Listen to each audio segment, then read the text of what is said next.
What happens when one of television's most beloved sitcom stars comes face-to-face with a host who's clearly done his homework on controversy?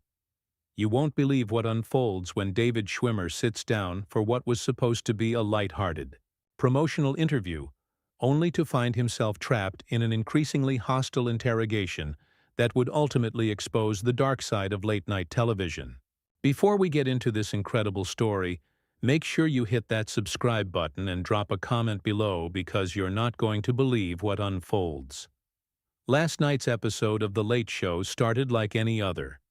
The audience was buzzing with anticipation as Stephen Colbert delivered his opening monologue with his trademark smugness, the camera capturing every calculated gesture and perfectly timed pause. But what nobody in that studio audience could have predicted was that they were about to witness one of the most uncomfortable and explosive confrontations in late-night television history. David Schwimmer walked onto the stage with his familiar, easy smile waving to the crowd as the Friends theme song played softly in the background. The audience erupted in applause and nostalgic cheers, clearly delighted to see Ross Geller himself in the flesh. Schwimmer seemed relaxed, even jovial, as he made his way to the guest chair, adjusting his suit jacket and settling in with the confidence of someone who had done this dance 1,000 times before. "David Schwimmer, everybody!" Colbert announced with theatrical enthusiasm, though those paying close attention might have noticed something cold lurking behind his smile. "It's so great to have you here. You know, I have to say, seeing you walk out here just now, I couldn't help but think about how you've managed to stay relevant all these years after Friends ended." The comment hung in the air for a moment, and Schwimmer's smile faltered almost imperceptibly. "Well, Stephen, I'd like to think I've been doing good work long before Friends and certainly after. Theater, directing, advocacy work—" "Oh, absolutely, absolutely," Colbert interrupted, his tone dripping with false sincerity. "Though let's be honest, when people see you they still shout, 'We were on a break,' don't they? Must be limiting." The audience chuckled nervously, sensing something off about the exchange, but not quite sure what. Schwimmer shifted in his chair, his media-trained composure still intact, but showing the first hairline cracks. "I'm grateful for the show's impact, Stephen. It opened doors and gave me a platform to do other meaningful work." "Meaningful work," Colbert repeated, leaning back in his chair with a predatory gleam in his eyes. "Speaking of which, I wanted to talk about your involvement with the Rape Treatment Center in Santa Monica. Noble cause, really. Though I have to ask, and forgive me if this seems pointed, but given some of the recent conversations about accountability in Hollywood, how do you navigate being an advocate for survivors while also being part of an industry that has, shall we say, a complicated relationship with these issues?" The question landed like a punch to the gut, and the studio fell into an uncomfortable silence. Schwimmer's jaw tightened, and for the first time since sitting down, his carefully maintained composure showed genuine strain. "I think that's exactly why advocacy is so important, Stephen. Those of us who have platforms have a responsibility to use them for positive change." Right, Colbert nodded, but his expression suggested he wasn't satisfied with the diplomatic answer. "But isn't there something almost performative about it? I mean, you're an actor, after all. How do we know when David Schwimmer the advocate is being genuine versus when he's just playing another role?" The accusation hung in the air like smoke from a fired gun. Several audience members shifted uncomfortably in their seats, and even the band seemed to tense up. Schwimmer's knuckles whitened as he gripped the arms of his chair, his professional mask finally beginning to slip. "I don't think my sincerity about preventing sexual violence should be questioned, Stephen. That's a pretty low blow, even for a comedy show." "Oh, I'm not questioning your sincerity," Colbert replied with mock innocence, though his smile had taken on a distinctly cruel edge. "I'm questioning the effectiveness of celebrity activism in general. I mean, how many photo ops and galas does it take to actually make a difference? Or is it more about making the celebrity feel better about themselves?" The The temperature in the room seemed to drop 10 degrees. Schwimmer leaned forward in his chair, his voice taking on a harder edge that fans had never heard from the typically mild-mannered actor. "You know what, Stephen? I've been doing this work for over 2 decades, long before it was trendy or good for publicity. I've sat with survivors. I've helped raise millions of dollars for actual programs that help real people. So forgive me if I don't appreciate being lectured about authenticity by someone who makes a living mocking everything and everyone." The audience gasped audibly at the unexpected pushback. This wasn't the gentle, neurotic Ross they remembered, nor was it the polished celebrity they expected. This was someone who had been pushed too far and was pushing back. Colbert's eyes lit up with what could only be described as predatory excitement, as if Schwimmer had just walked directly into his trap. "Well, well," Colbert said, his voice dropping to a more menacing register. "There's some fire under all that nice guy image. I have to say, David, it's refreshing to see the real you come out. Though I have to wonder, if you're this defensive about your charity work, what else might you be defensive about?" The implication was clear, and Schwimmer's face flushed with a mixture of anger and disbelief. "What exactly are you suggesting, Stephen?" "I'm not suggesting anything," Colbert replied with theatrical innocence, spreading his hands wide. "I'm just saying that in this climate, with everything that's come out about powerful men in Hollywood, it's interesting to see how quickly some people get defensive when their motives are questioned. Makes you wonder what they're really worried about people finding out." The studio audience was now completely silent, the tension so thick it was almost suffocating. Even the cameramen seemed frozen, unsure whether they should keep rolling or cut away. Schwimmer stared at Colbert for a long moment, his chest rising and falling with controlled breaths, clearly struggling to maintain what was left of his composure. That's really what you want to do here?" Schwimmer asked quietly, his voice trembling with barely contained rage. "You want to sit here and make veiled accusations about me on national television? About my character? About my work with sexual assault survivors?" But Colbert wasn't backing down. If anything, he seemed energized by Schwimmer's distress, leaning forward like a shark sensing blood in the water. And as the commercial break approached, it became clear that this was only the beginning of what would become one of the most uncomfortable and explosive interviews in late-night television history. The commercial break couldn't have lasted more than 3 minutes, but it felt like an eternity. Audience members could be seen whispering frantically to each other, some pulling out their phones to start recording, sensing that they were witnessing something unprecedented. The show's producers were undoubtedly scrambling in the control room, trying to decide whether to intervene or let the carnage continue for the sake of ratings. When the cameras rolled again, both men had clearly used the break to steel themselves for what was coming next. Colbert's smile had become even more sinister, if that was possible, while Schwimmer sat rigid in his chair, his jaw clenched so tight you could see the muscles working beneath his skin. "And we're back with David Schwimmer," Colbert announced, to the camera, his voice carrying a false cheerfulness that fooled absolutely no one. "We were just having a fascinating discussion about authenticity and Hollywood advocacy. David, you seemed a little upset by my questions." "Upset?" Schwimmer's voice cracked slightly on the word. "Stephen, you just spent the last segment implying that my 20 years of work with sexual assault survivors is somehow fake or self-serving. Then you essentially suggested I might be hiding something predatory. So yes, I'm a little more than upset." The audience stirred uneasily. This wasn't the playful back and forth they were used to seeing on late-night television. This was something raw and ugly, like watching a public execution. "I think you're being a bit dramatic," Colbert replied, his tone dismissive. "I simply asked some questions about celebrity activism. If you're taking that as a personal attack, well, maybe that says more about you than it does about me." "Don't," Schwimmer said sharply, pointing a finger at Colbert. "Don't you dare try to gaslight me on your own show. You know exactly what you were doing, and so does everyone watching." Colbert's eyebrows shot up in mock surprise.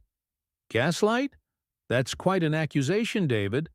Though I have to say, for someone who claims to be an advocate for survivors, you seem awfully comfortable throwing around therapeutic terminology when it suits you. The cruelty in that comment was breathtaking. Several audience members actually gasped out loud, and you could hear someone near the front whisper, "Oh my God," into the stunned silence.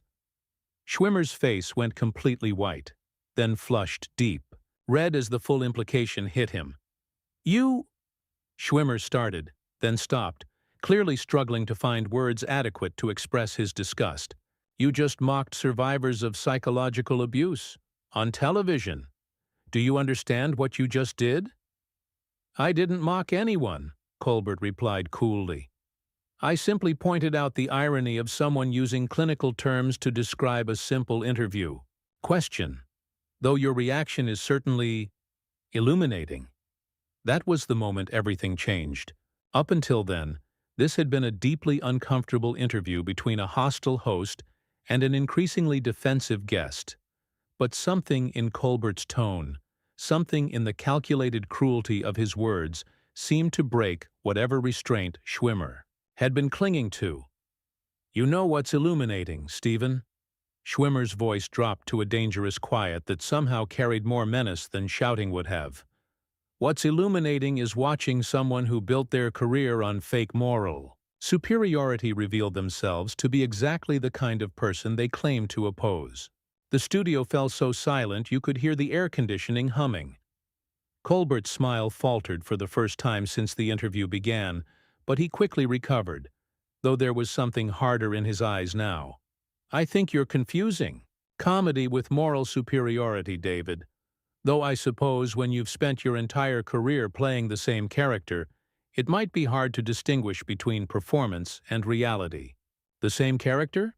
Schwimmer laughed, but there was no humor in it. "You want to talk about playing the same character? You've been doing the same smug, self-righteous host routine for so long I don't think you remember who you actually are underneath it." At least Ross Geller had moments of genuine humanity. The audience was completely transfixed now, watching two grown men tear each other apart on live television. Some were recording on their phones, others sat with their mouths agape, but no one was looking away. "That's rich, coming from someone whose biggest acting challenge in the last decade was voicing a cartoon giraffe," Colbert shot back, his composure finally showing real cracks. "Tell me, David, when you're lying awake at night, do you ever wonder what your career would have looked like if you'd had actual talent instead of just being in the right place at the right time?" The words hit like a physical blow. Schwimmer actually recoiled in his chair, and for a moment it looked like he might get up and leave right then. Instead, he leaned forward, his eyes blazing with a fury that seemed to surprise even him. "You want to talk about talent, Stephen? You want to know what real talent is? Real talent is building something that brings joy to millions of people for decades. Real talent is using your platform to actually help people instead of just tearing them down for sport. Real talent is having the courage to be vulnerable instead of hiding behind a character that lets you be cruel without consequences." "Vulnerable?" Colbert scoffed. "Is that what you call this little tantrum? Because from where I'm sitting, it looks more like a privileged actor having a meltdown because someone dared to ask him uncomfortable questions." "Uncomfortable questions?" Schwimmer's voice rose for the first time, causing several audience members to jump. "You didn't ask uncomfortable questions, Stephen. You made vicious personal attacks disguised as journalism. You questioned my integrity, implied I might be a predator, mocked the very people I've dedicated my life to helping, and then had the audacity to act like I'm the problem for calling you out on it." The two men stared at each other across the desk, the animosity between them so palpable it seemed to fill the entire studio. Colbert's mask of professional detachment was completely gone now, replaced by something ugly and vindictive. "Maybe the problem, David, is that you can't handle being in a room where you're not the most important person. Maybe the problem is that you've been surrounded by yes men for so long that you've forgotten what actual criticism feels like." But as Colbert delivered what he clearly thought would be the killing blow, something shifted in Schwimmer's expression. The anger was still there, but it was joined by something else, a kind of steely resolve that suggested the real confrontation was only just beginning. "You know what, Stephen?" Schwimmer said quietly, his voice carrying a dangerous calm that somehow felt more threatening than all his previous anger. "You're absolutely right about one thing. I have been surrounded by people who treat me with basic human decency for most of my career, people who understand that disagreement doesn't require cruelty, that comedy doesn't require destruction, that entertainment doesn't require humiliation." He paused, letting his words sink in before continuing. "But sitting here tonight, watching you perform this grotesque pantomime of journalism, I'm reminded of exactly why that matters. Because what you're doing right now, this isn't entertainment. This isn't comedy. This is just a sad, bitter man using his platform to inflict pain on someone because he can." The audience was completely silent now, hanging on every word. Even the camera operators seemed frozen, afraid to move and break the spell of this moment. Colbert's face had gone red, his carefully constructed persona crumbling in real time. "Don't you dare lecture me about—" "No," Schwimmer cut him off, sharply holding up a hand. "You've talked enough. It's my turn now." He stood up slowly, towering over Colbert, who remained seated behind his desk. "You want to know what I think about when I'm lying awake at night? I think about the survivor who came up to me after a fundraiser and told me that seeing someone speak openly about these issues gave her the courage to report her assault. I think about the programs that exist because people decided to do something constructive instead of destructive." His voice grew stronger, more confident with each word. "I think about the fact that in 25 years of television and film, I've managed to be part of something that brings people joy instead of misery. That when people see me, they smile instead of cringe. Can you say the same, Stephen?" The question hung in the air like an accusation. Colbert opened his mouth to respond, but nothing came out. For the first time in the entire interview, he seemed genuinely speechless. "Because here's what I know about you," Schwimmer continued, his voice rising with conviction. "I know that tomorrow morning, you're going to wake up, and you're still going to be the kind of person who thinks cruelty is clever. You're still going to be someone who mistakes cynicism for intelligence and meanness for wit, and that must be exhausting." The studio erupted in scattered applause, tentative at first but growing stronger as more audience members joined in. Someone near the back actually stood up, and within seconds, half the studio was on its feet applauding Schwimmer's words. Colbert looked around in shock, his mouth working soundlessly as he watched his own audience turn against him. His face cycled through a range of emotions: confusion, anger, and finally something that looked almost like panic. "You can't just—" he started, but his words were drowned out by the continuing applause. Schwimmer waited for the noise to die down before speaking again, his voice carrying clearly through the studio. "You know what the really tragic part is, Stephen? You actually had talent once. I remember watching you years ago, and you were brilliant, sharp, funny, insightful. But somewhere along the way, you decided that being cruel was easier than being clever, that tearing people down was simpler than building something up." He shook his head sadly. "I feel sorry for you. I really do. Because at the end of the day, when this show is over and the cameras stop rolling, you have to go home and live with the person you've chosen to become. And that person? That person is someone who thinks the best use of their platform is to attack people who are trying to make the world a little bit better." Colbert finally found his voice, but it came out as a desperate croak. "This is my show. You don't get to come on my show and—" "And what?" Schwimmer interrupted, spreading his arms wide. "Tell the truth? Hold you accountable for your behavior? I thought that's what journalists were supposed to do." The irony wasn't lost on anyone in the room. The audience murmured their appreciation for the comeback, and you could see some of the crew members trying to hide their smiles. Schwimmer began unbuttoning his jacket, clearly preparing to leave. "You want to know what's really funny, Stephen? You spent this entire interview trying to expose me as some kind of fraud, trying to tear down my reputation and my work. But all you've managed to expose is yourself." He pulled off his wireless microphone and set it gently on the desk.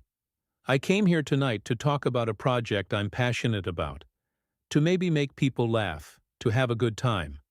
Instead, I got to see what happens when someone with a platform decides to use it as a weapon instead of a tool." The studio was dead quiet now, everyone waiting to see what would happen next. Colbert sat frozen behind his desk, looking smaller somehow than he had at the beginning of the show. "I want everyone watching at home to remember this moment," Schwimmer said, looking directly into the camera. "Remember what it looks like when someone shows you who they really are. And remember that you have a choice about what kind of person you want to be, what kind of energy you want to put into the world." He turned back to Colbert one final time. "I hope someday you figure out that being better than this is actually possible. That being kind isn't weakness, that building people up instead of tearing them down is actually harder and more rewarding. But that's going to be your journey to take." With that, David Schwimmer turned and walked toward the exit. The audience erupted in applause again, this time a sustained, thunderous ovation that seemed to shake the very foundations of the studio. People were on their feet, cheering, some even whistling their approval.